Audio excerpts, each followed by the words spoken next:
Isang Filipino-American serviceman ang kabilang sa 6 na nasawi matapos tamaan ng drone strike ang kanilang command center sa Kuwait noong linggo.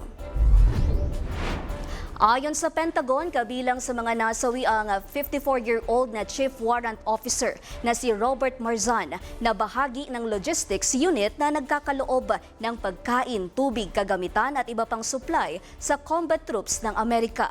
Ang ina ni Marzan ay mula sa Catbalogan, Samar. Ayon sa kanyang kapamilya, 2 buwan na lang ay pauwi na sana sa bansa si Marzan na 30 taon nang nagsisilbi sa US Army. Matapos ang pagbomba ng US at Israel, nagpakawala ang Iran ng missile drone sa mga American bases sa rehiyon, kabilang ang nasa Kuwait kung saan nagsisilbi si Marzan.